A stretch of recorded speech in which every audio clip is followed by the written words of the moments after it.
Trinidad and Tobago. Welcome to another edition of Scoreboard here on ACTN television. It's always a pleasure every Tuesday evening to come into your homes where we talk something dealing with sports, especially in Trinidad and Tobago. Before I introduce my guests for tonight's show, I just want to say condolences to the family and the friends of the Trinidad and Tobago Football Rugby Union on the passing of their Vice President, Mr. Carl Seymour. Hopefully things are in place that my next episode next week, I'll be doing a full 60 minutes of tribute to Mr. Seymour. So hopefully the people who are responsible for that put things in place, and we have that show for you next week. But again, condolences to his family. My guest for tonight, I really appreciate him coming all the way down from Port of Spain. Dapper looking. You know, he's always somebody that the few times I sit and chat with him, you know, you get that positiveness coming out of him. So let me introduce the Trinidad and Tobago Olympic Committee President, Mr. Brian Lewis. Brian, it's a pleasure, and welcome to South once again. Well, it's always a pleasure to be here on your program, and greetings to your viewers. Yeah. I just do like the idea that you're making it sound as if Port of Spain so far, and I'm one of those Port of Spain people who doesn't. No, I know. I don't want to give them the wrong. All right. On television, my apologies, Mr. Lewis. Talking about rugby, you knew this guy, the vice president. What? Well, I know you into rugby. Yeah, remember prior to being on the Olympic Committee. I mean, let me put it this way: when I got onto the Olympic Committee, I was the then secretary of the Trinidad and Tobago Rugby Football Union. And I came over because I went to an Olympic Committee council meeting to represent the rugby union. At the time, the representative, Anthony Lorignard, couldn't go for some particular reason. So I went, and that's how one thing led to another. So yeah, I know Carl. Any fond memories of Carl? Yeah. So I have to tell you, and your viewers and those who are into rugby will know, because there's at a point in time, Royal Lions was one of the top clubs. The club I would have played for was a small fry in the rugby. Yeah, I know he's the one who really merged with Gavaras and became JF United. And then in 1998, we went into Harvard as the rugby section in Harvard Club. But so we would have had a very keen rivalry with Royal Lions, Caribs, Trinidad, Northerns in particular.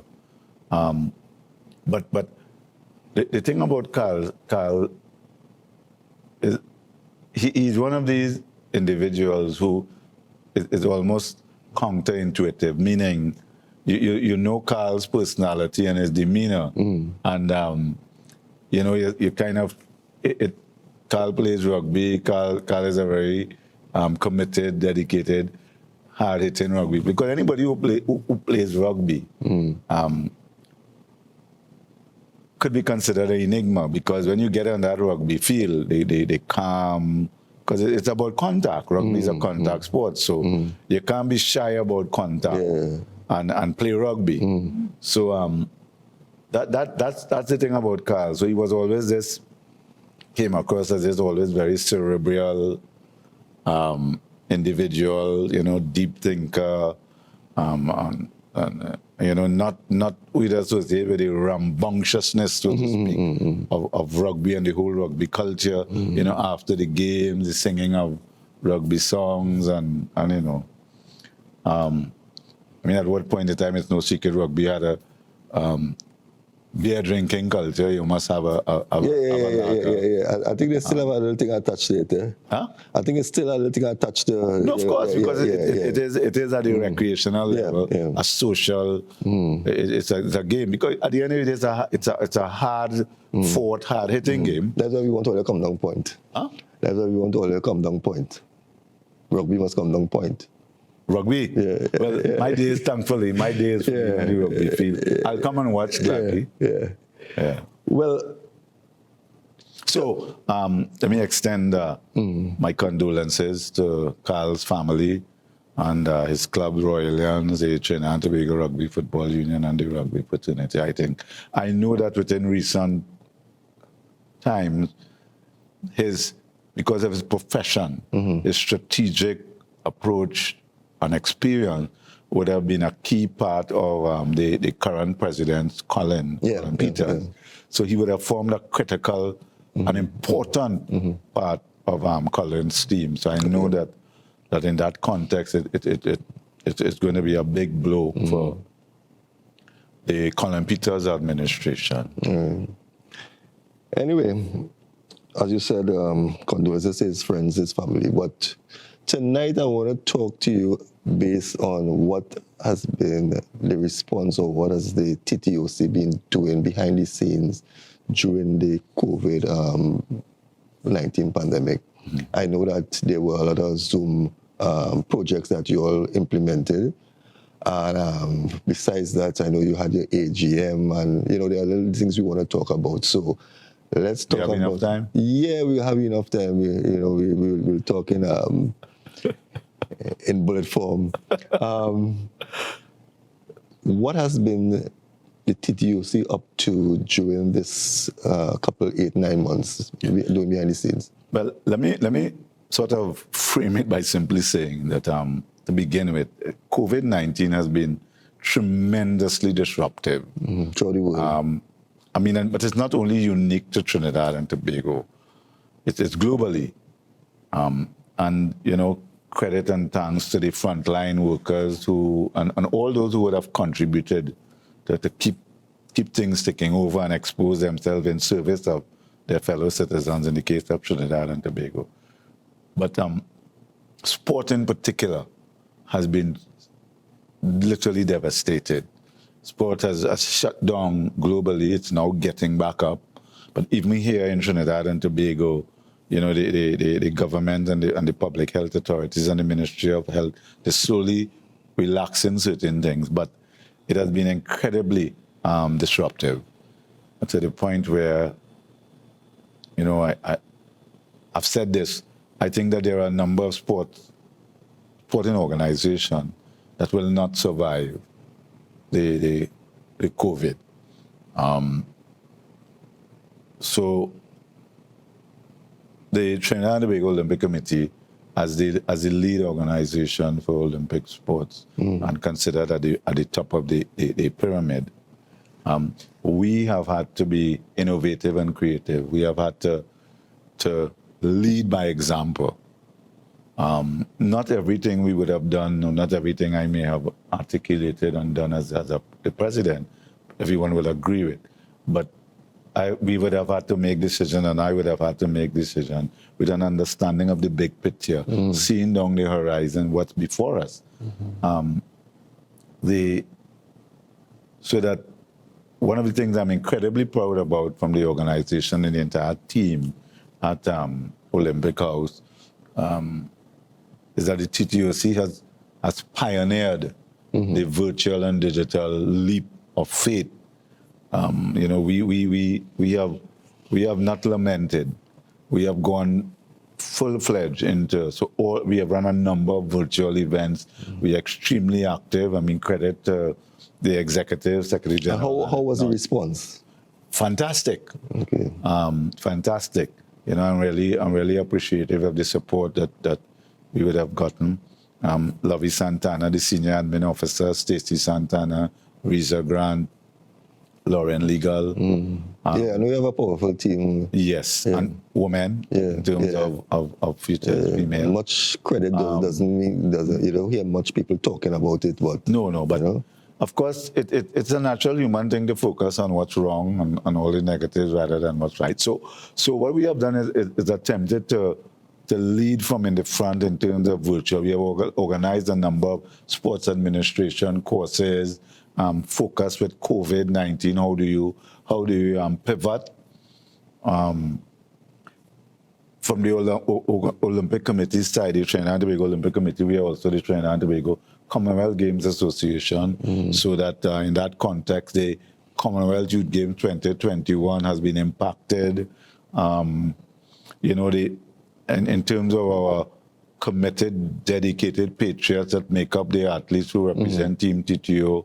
Of course, with the Olympic Games being rescheduled, the uncertainty it has been tremendously challenging and real problematic in terms of financially and economically, so that there are a host of problems, obstacles that we have had to look for the opportunities in the chaos, so to speak. Now, a lot of the tournaments were cancelled, the Olympics. I noticed this week that the NGA's president was hinted that they might not be after 2021, right? Hopefully, the Olympics will be in 2021. Mm-hmm. From your standpoint, how is the committee and the athletes working together? Because I am sure that some of the athletes have been going through pressure, maybe financial or whatever it is. Is there some sort of arrangement or support coming from the Olympic Committee to the athletes? Well, the Olympic Committee, what we would have put in place since 2013, when I became had the privilege and honor to be elected the president of the Trinidad and Tobago Olympic Committee. We had established a position, Project Officer, Athlete Welfare and Services, and that person's focus is entirely on athletes. The fact is that the person who holds that position is a national athlete herself, Rita Grant. We have created the conduit for ongoing contact with the athletes, so that has worked very well in these circumstances. Of course, because of the myriad of challenges, we may not always be able to meet the expectations of all the athletes all the time, especially with the financial aspect of it, because the TTOC, them ourselves, we have to operate within our means. No, we don't get a government subvention. Okay. And most people misunderstand that, as they do the fact that they believe, for example, the president of the TTOC and the executive are highly paid. We are not. We are unpaid volunteers. Okay. So that we have put in place certain measures. We do continuously help the athletes as best as we could.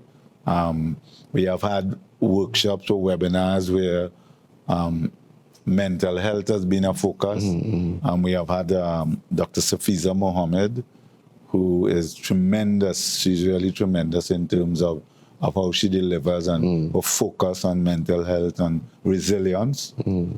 So, short answer to your question is that we are doing the best within the available means and resources we have. If we could do more, absolutely. If I'd love to do more, absolutely. A lot of our fundraising have been impacted negatively. Well, I guess all through the world, most organizations, if not all, has been severely hampered by the COVID-19 restrictions and things like that. You all held AGM recently, and I noticed that a lot of things, not a lot, but a couple of things have changed. Now, I don't know if those things will change with the aim of the Olympics in 2021, or if they were on the drawing board for a period of time.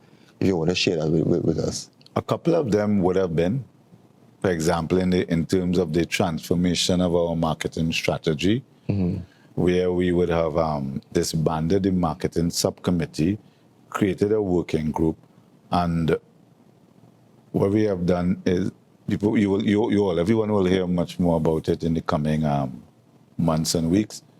But we also got approval for that direction from the AGM under the annual report, and that is the formation of Team TTO Marketing Limited, Team TTO TV, and Team TTO Media. So that was on the drawing board. What wasn't was the amendment that we had to do to facilitate under the Constitution virtual meeting. So that was really and purely as a result and a consequence of the impact of COVID. So although the Olympic Committee we did have digital transformation, as a key strategic pillar. It was more incremental and transactional than revolutionary and radical. COVID became an accelerator. So we had to do that. So we amended the Constitution, which permitted virtual meeting. So all systems go now going forward in terms of that virtual aspect. We also would have made an amendment as it relates to the mediation and arbitration procedure, which was done because increasingly the Olympic Committee have been called upon to mediate and arbitrate with conflicts and disputes. So we needed to bring clarity to that process. So that was done. Now, if we go back to the whole COVID situation, are you all already planning, or the plans are in place, hoping that the Olympics be held next year? But in Tokyo 2020? Yeah, right? Now you can hold your thoughts, we're going to take a break, but when you come back, I want you to touch on that a bit. Sure, not a problem. Right. Viewers, you are viewing Scoreboard here on ACTN. We'll be right back after the short break.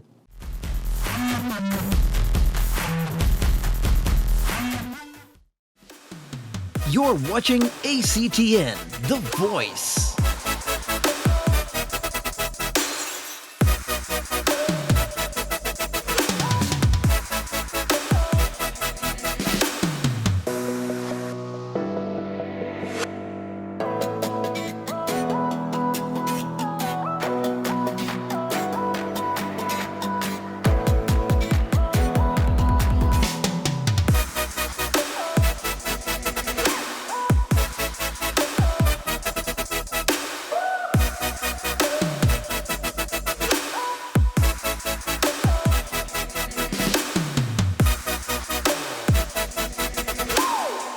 Connect with ACTN The Voice on Facebook or Instagram at ACTN The Voice.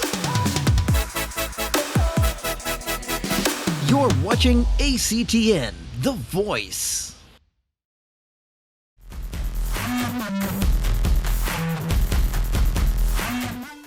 Welcome back, viewers. Welcome back to Scoreboard on ACTN. Brian, before the break, how are plans in place, and if you can reveal, what are some of the plans that you all have already put in place for Tokyo? Well, yeah, let's say 2020, but it's going to be held in 2021. Right? Because so far, it appears that it's on. So I guess the athletes, well, who training, but you all have to start to put things in place. Well, I guess you all had already had things in place, but it didn't fall, it fall apart because of COVID. What are the new plans that you have in place for?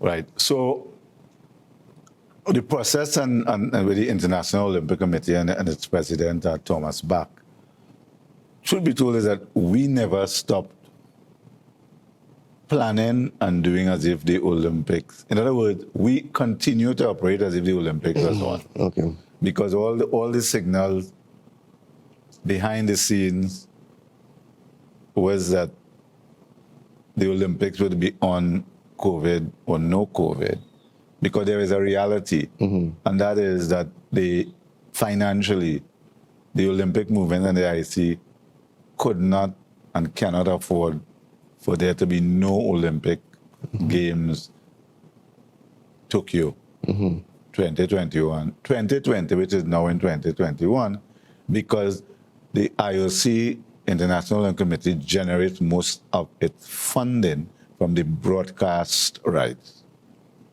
So if that Tokyo 2020 don't happen, it's going to be a very deep rabbit hole for the Olympic movement until 2024 in Paris, when the next time the broadcast rights would be due.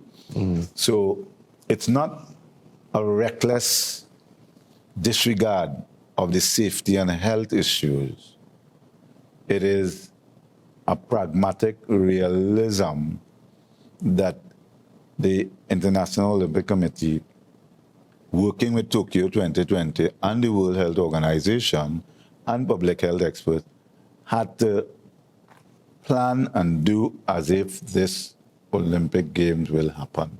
So we, having properly assessed, let me put it this way, the operating environment, we continued planning. Now, the real issue and challenge would have been the funding side. So with the Olympic qualifiers shut down, track and field is our major, in my view, I've always maintained track and field is the number one Olympic sport. Yeah. 15 out of our 19 medals. So that with the Diamond Leagues, etc., shut down, it meant that our professional track and field athletes struggle financially. Also, most of the contracts that they would sign are performance-based. So you don't run, you have no bonuses to get, so it's been problematic. So in that regard, that is where our most significant challenge would have been. Added to that, the commercial space we operate in is challenged. Tokyo, usually the year of the Olympics is when, well, I know for sure the Trinidad and Tobago Olympic Committee, it is our most positive and successful revenue generation period. Our commemorative magazine, sponsors, etc. So we have lost that. That has been like a between 6 to 9 million TT hit.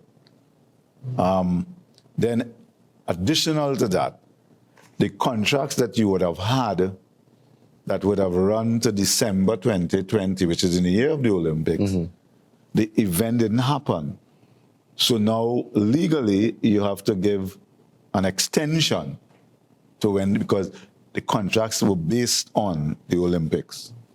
So now you have to give that extension to the Olympics and the consideration. There is no consideration because the consideration would have been used up during the 4 years. So that has created some challenges. In addition, the cost. So in terms of our budget and preparation, cost, vaccine, COVID-19, quarantine, it has been, so that's where the real problem has been. How do we out all of these fires in an environment and a scenario and atmosphere where the only thing that was certain, that is certain with COVID-19 is the uncertainty? Well, most likely the Olympics will happen because when you look at cricket and NBA and all these large sports, huge money, you know. Huge money. Yeah, but do you, from where you said, do you see the Olympics happening in 2021? Yes, I've never doubted that it would happen, as I'm saying. I know that. But minus spectators, I guess. Well, I noted recently the International Olympic Committee president is saying that they seem to want spectators. But for me, it's about the athletes. Athletes have sacrificed 8 and 15 and all their life for this. I see other sports successfully having biosecure bubbles. But so I don't see why we should be exposing the additional risk to wanting to have all these spectators. But at the end of the day, for the IOC and the big commercial broadcast people, I guess it's about the optics. But for the athletes, they just want safely and healthy to go to the Olympics, perform as best as they could given the break from their training. I was going to ask you that. Do you see some of the athletes not performing at their best because of the cancellation? Yes, certainly. But, it's an interesting thing. Quietly, I always felt that, for sure, Team TTO, the Trinidad and Tobago team, that the opportunity to perform well in this circumstance is in our favor. Now, I say that, some people say it's a little tongue-in-cheek because once you have a level playing field, drugs and financial doping and technical doping is out of it, our athletes we would have won a lot more medals. I know people want to criticize me and say that. It is what it is. I agree. You compete as it, but the fact remains that in general, our athletes compete clean. So once the playing field is level, they have a good chance as any. And I'm cautiously optimistic that if the Olympics, or when the Olympics is held next year, that the country will have some fun. I genuinely believe that. Of course, I could end up with egg on my face, but I'm not afraid of that. I'm not bashing anybody, but I have yet to hear from the government on a policy to deal with sports during the COVID pandemic. I saw you wrote an article recently where you were referring to the organizations to be mindful with the reopening of, It was an interview, yeah. Right. But do you see chaos down the road if sports is open up now without a proper guidance of policy in what to do, especially like sports in different areas, maybe the rural areas and things like that? Do you find it necessary that something should come out to kind of like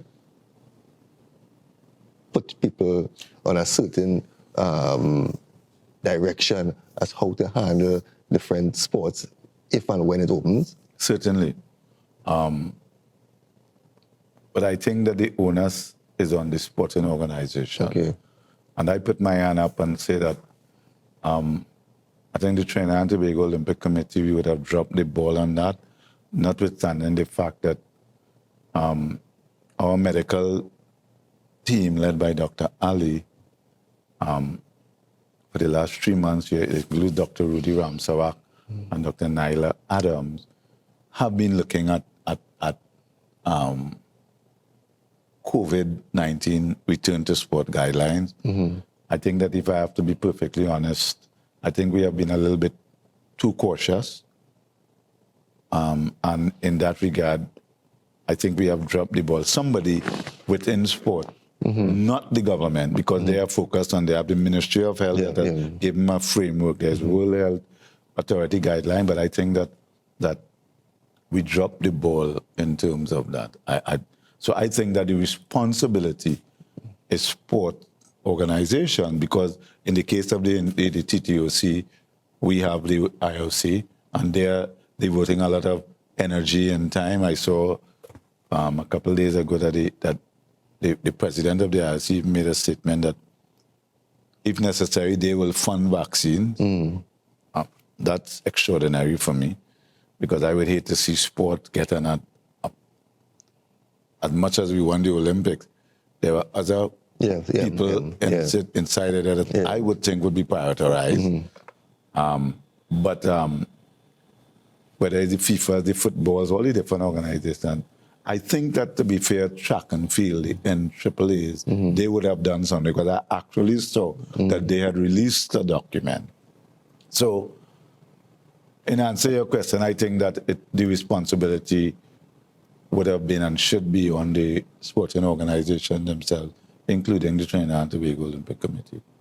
So you would agree with the opening up last week of all national teams, because as I was telling somebody, to open sports generally to everybody, I mean, that is where the chaos will start, because the little five-a-side football tournament down in Moruga, there are no guidelines, people will come out. So do you agree with this national teams and national athletes because of the eyes on the Olympics, right? Well, I'm biased and could be accused quite rightly of being biased. But we have the Olympics coming up, and we needed to get Olympic athletes training. I know that the football team and the cricket team and the volleyball team, they have tournaments coming up, hopefully in the first quarter of 2021, subject again to COVID-19. So that it's a catch-22 situation. I could well understand why there may be the view that it is easier to control and manage those risks. But I could also understand the frustration of all the other sports and athletes, because at the end of the day, physical activity and strengthening your immune system is also one of the key ways to protect, to mitigate against the infection rate. So, like everything else, decision with the economy, open to open, difficult choices have had to be made. And that's why my response to it is that sports must accept the responsibility, because it is very easy for sport, all of those activities that are being allowed, for it to become a super spreader. It's just, COVID-19 is unforgiving. One error, one little oversight, and that's it. It spreads. So it's really not an easy situation, but at the end of the day, we do have the Olympics coming up, and we do have to have the team TTO, Team Trinidad and Tobago athletes that are home-based. And those who are outside and want to come back, they have to be able to train. Normally, they have the senior champs where they select you by your time to make the team for the Olympics. How do you see that playing out? Because that has to be done before to pick a national team. All right. So I know that Ephraim Serret, who is the president of the NAAA, he's also a vice president of the Trinidad and Tobago Olympic Committee. I know that is a key part of their deliberation, because it forms a key part, as you quite rightly say, of the Olympic selection for the track and field team, which will make up the majority of Team TTO. It is usually, it's in June. So that's like second quarter 2021. Maybe we'll continue to get good news in terms of the vaccine and other measures, and they'll be able to have it. Do you see us in the years to come, just viewing sports on television with no spectators for a while? That's not sport.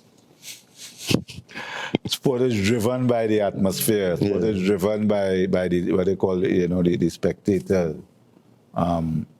But it is a reality that requires a number of sports to pivot. It's a new normal. I don't think it's realistic to expect, even with a vaccine, if you can appreciate how this vaccine has to work its way through to all of us. I think that we will have COVID-19 and these challenges at least still in 2023. So let me put it this way. I think that sports that don't necessarily need fans and audience to develop that oomph, they are the sports that will have an opportunity. For example, esports. I think esports is going to become huge, because also of its use dynamics. Virtual versions of the sports, I think is going to become a significant factor. Sports that aren't team sports will have an opportunity. So it is really about the sporting organization showing some type of leadership. I find that a lot of sport, I'm focusing on sport. Sport leaders appear to be overwhelmed, understandably so. But at the end of the day, leaders have to quickly rise to the occasion when things, when the mess hit the fan, and figure it out. And that's one of the things I would like our sporting organizations to do, instead of holding my head and crying, and bawling, and the sky is falling. So if the sky is falling, what are you going to do? That's where good governance will come in. Huh? That's where good governance will come in. That's where good governance comes. And you have been dealing with good governance recently. Yeah, well, what would have happened actually? This good commitment to good governance, it goes back to 2015 when we went on we had a workshop. We brought in a good governance expert, Dr. Lee Robinson. It was a collaborative effort between the Trinidad and Tobago Olympic Committee and the Olympic Solidarity, and we had a whole set of surveys and workshops and everything. And coming out of that, there was a good governance commitment, and then it was taken in the 2016 AGM and put into the Constitution as a commitment. And what ought to have happened was that it was an annual report that was supposed to be generated. So the one we had this year was the first one done, and it really holds up a mirror image as to, based on the commitment. Sorry, it's more than 7. How do you measure compared to that? I can include things like term limitation, constitutional reform and review. So it forms an important part of the whole thing, because in the absence of good governance, it's very difficult to be transparent, accountable, to react to changes and in the operating environment. So good governance is important. So we had this. Next year we'll do another one. The results of the survey, so to speak, has been very disappointing. Of the 42 affiliates of the Olympic Committee, half completed the survey. And then in some instances, you had 18 meeting and 5. So when you take that in terms of the whole, 5 out of 42, 18 out of 42, it highlights why we have a number of issues, bacchanal and all of the things. And the athletes, the public and the media are quite right to feel that sporting administrators, we in it for the wrong reasons, we don't do a good job, because the survey showed that there were significant governance commitment gaps. So instead of people getting triggered and defensive, I think we need to face it head on and correct it. We need to take another break. When I come back, I want to chat with you a bit about the job itself, and what are some of your plans, going forward for the Olympic Committee. I know you're grooming a lot of young people, and I know you're heavily involved in that. But I want to find out, what has kept you going for, in spite of all the critics and the bad mouthers, and what plans you have, or when your term is up, how would you like to leave the Trinidad and Tobago Olympic Committee? Sure. Because we'll be right back after the short break.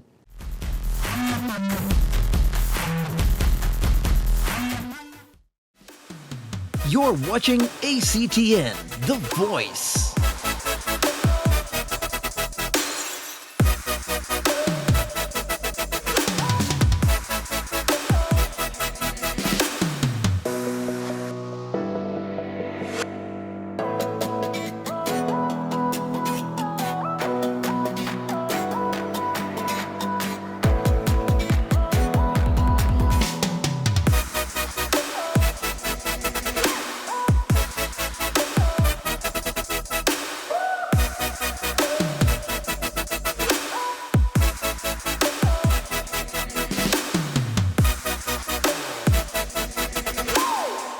Connect with ACTN The Voice on Facebook or Instagram at ACTN The Voice. You're watching ACTN The Voice.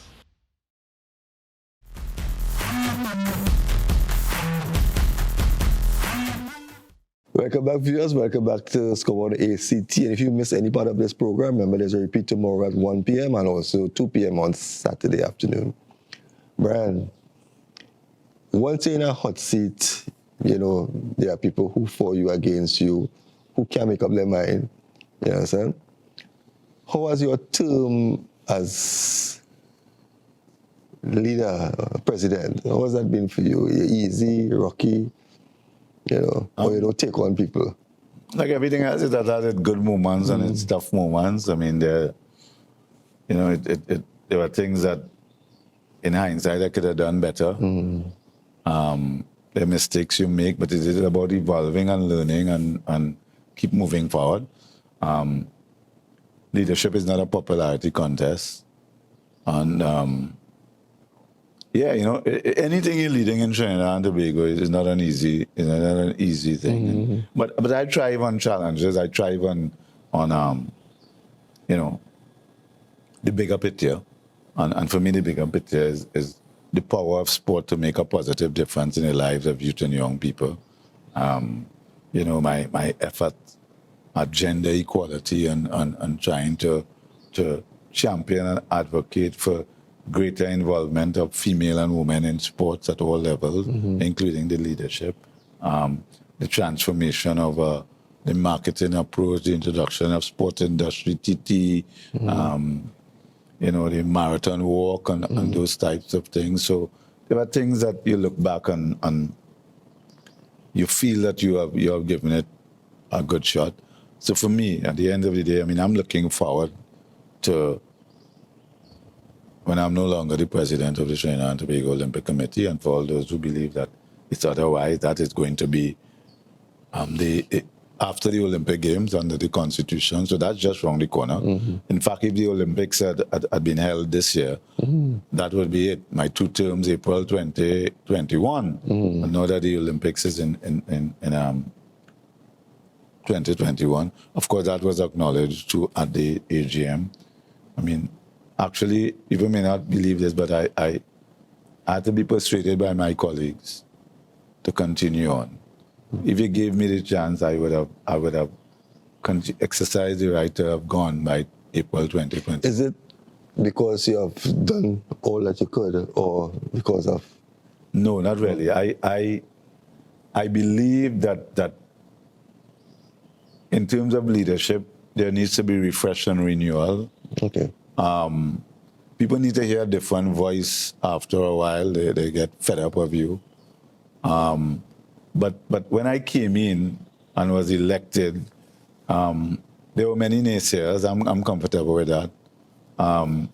But I knew that it would have been 2 terms at maximum. So because it requires a lot of focus away from my businesses, focus away from family, focus away from friends. So I knew I would give it everything I had and then move on. I'm not one of those who want to be in a wheelchair. You have a lot of sports administrators, they hold on. That wasn't my thing. But one of the big goals I would have set was that I wanted to me, the litmus test of whether I've done a good job as a leader is how many leaders we have created. So I focused a lot on building capacity, female, empowering the athletes. That to me is the most important thing, because I hate this conversation people have, well, boy, I no longer the president or no longer on the board, and you see how they catching the tail. That's not me. I remember my first staff meeting. I told them, when I demit office, whether it would have been the 4 years or the 8 years, the test for me of whether I've done an effective job is that they mustn't call me back for anything. They mustn't need me. They could run things on their own, and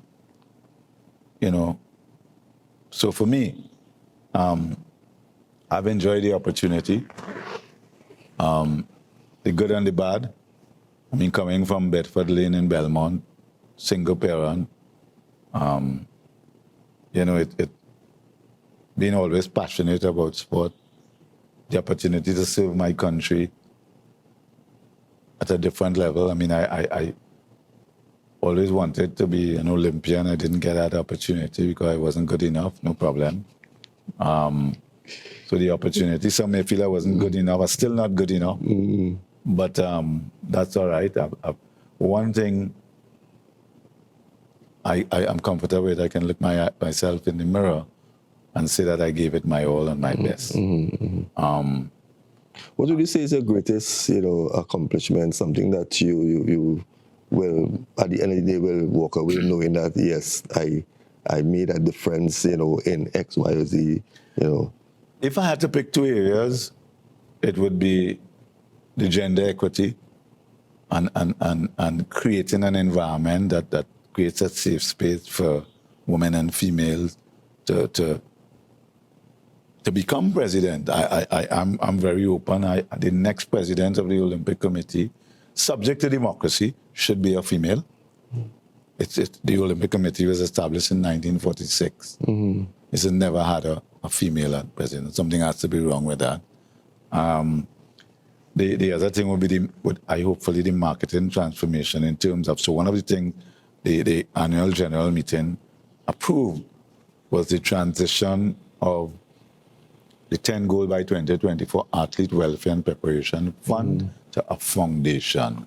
I think that is something that because I believe the sustainable opportunity to support the athletes in a foundation, distinct from any other foundation. There are a number of foundations out there that focus on many different worthwhile things, but none that focuses purely on supporting the athletes in a sustainable way. So whether it is fundraising with the merchandising, the fundraising for the marathon walk, corporate Trinidad and Tobago, which is supported the athletes welfare fund, hopefully they'll support the foundation.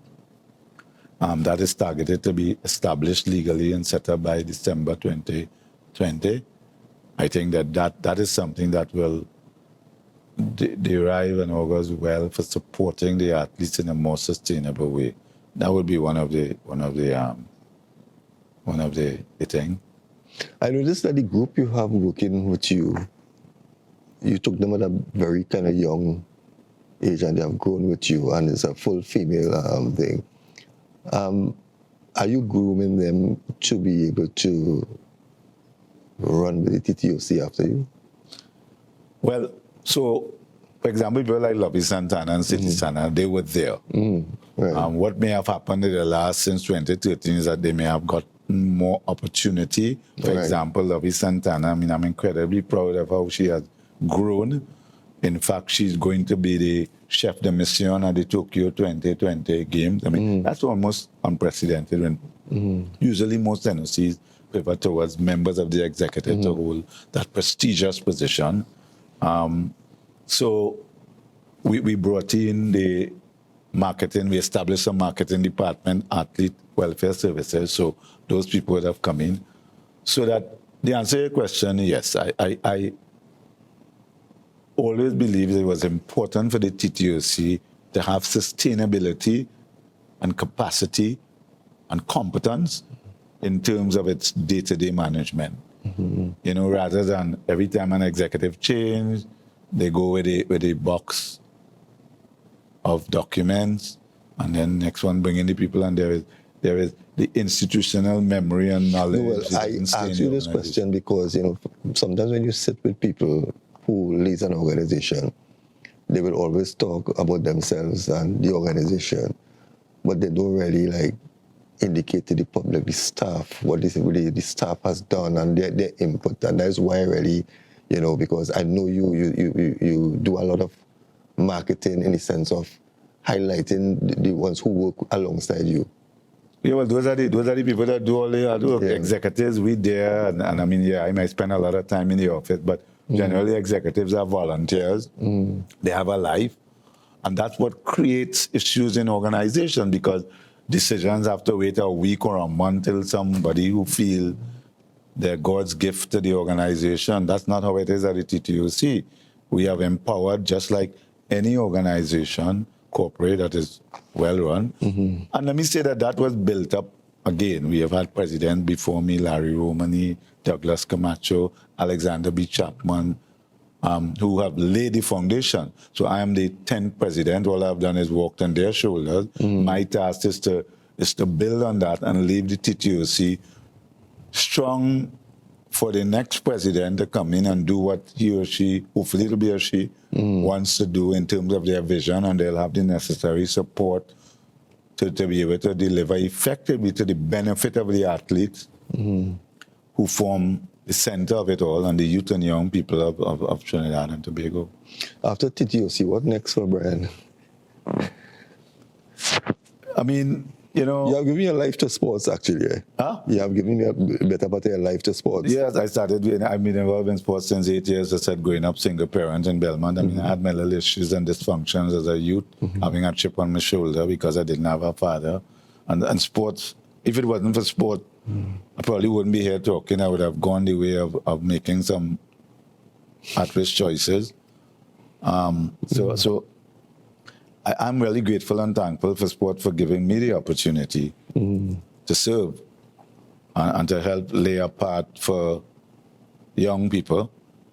You know, I've, to be honest, I have a number of opportunities, you know, internationally to serve on different things. But I'm really looking forward to still young and active. There are things I want to be able to enjoy without people saying, well, the president could do that, whether it will be busting a line with friends. I mean, I love Carnival. Yeah. I love going to Rio Claro by family, where from my father's side. I love doing a lot of things. I love doing a lot of things that I would love to do that I can't do because people say, but that's not the president of the Olympic Committee. Yeah, but why should, I mean, I don't see, you know, if you're a president, you got to live life too. You know, I don't even, for one, I remember a time, right? I went to this carnival line and I was having a good time, right? And I ain't gonna lie, I'll be back. Right? Because it's carnival. Yeah. And you know, people put up that picture and talk about what kind of example and thing. And people defend me and say, but the man is a Trini, you know. So those are the type of Trinidad is a hypocritical society, right? Yeah. I mean, I'm not going to bring down the office or let down, but they always have this thing, but you have to set a good example. Right? So as president of the Olympic Committee, I mean, I love carnival. I had to be, you know, moderate. I mean, I like to play juve. I had to play juve with a suit and bow tie. I know making no sense. So, you know, little things like that. I like to walk around the place. You're making me say all kind of thing on your program. I like to walk around the place with my little slippers and my 3/4 pants and a white vest. I like to grow up in Belmont. Oh, yeah, now you're that thing, who you playing. Sometimes I do like to comb my hair on a weekend and relax. Oh, God. You know, so people have to understand. So you go back to that normal life. Yeah, and you know what's the funny part about it? You're not paid, you know, it's a volunteer thing. And then you realize, wow. That's commitment. Huh? That is commitment. Yeah, boy, you realize, wow, boy, I thought, but people say the Olympic Committee, and that's why some people say that's why we didn't want you. You know, you come at your Belmont behavior and you're a saga boy. A prominent columnist has been on my case, so I'm a saga boy. Because of wear tie and thing. I don't know what he means by that. You know, if people examine the socio-cultural dynamic of what is a saga boy. Some you can say it's racist and elitist. Well, why know about saga boy from our time, long time? Saga boy, you color up in the air. Correct. And your coach hang out of your pocket. Correct. Yeah, son. I know where the color is. I know what it when I'm going. Saga boy do wear bow tie and suit. Saga boy is older fellas and color up. Yeah, dressing in the standard best. And a little part on the side here. Well, a little part gone now because I go here. I could grow my hair, so I can wear my afro. You know, I always told myself when I was growing up, because you had to fit in the Italian, you know, Trinidad society was. So they tell me, well, you can't grow afro. So I always tell myself, you know, one of these days I will reach a point in my life where, you know, I mean, I ain't studying all year. I will grow my fro. Yeah. And I always used to envy them fellas and them wearing the bow tie and thing, this Sunday. I say I will do it. So I've been able to do that in my life. And you know, but to answer your question, you know, there's a part of me that want to reclaim my freedom to be me. And that's what I'm looking for. But you know, when you start to do that, they go still talk, They go say, hey, and he was there. Well, you see, it's all right. Well, they could say he was. I'm not, right? I could play my juve and wear my diaper, wherever you wear juve, nighty and all them things, right? That's what juve is, you know? Brad, it was a pleasure. Yeah, man. Right? And all the best in the remainder of your term and whatever you have plans for. I know you're going to enjoy yourself. I know you're going to enjoy yourself after that. Yeah. If you're having fun and enjoying life, then you must enjoy life. You must enjoy life. Because we want to say thanks to Brian and his team for coming down to the studio. Declan. More important. Big up to Declan. Bring me here safely. Yes, and you will take him back safely. And we want to tell you that I do enjoy sitting down and talk to Brian, you know, and I could imagine after he give up that post, how he will be when you're talking to him. That is another topic. If you miss any part of the program again, remember tomorrow is a repeat at 1 p.m. and Saturday at 2. Join us next week. Same time, same channel for another edition of Scoreboard on ACTN.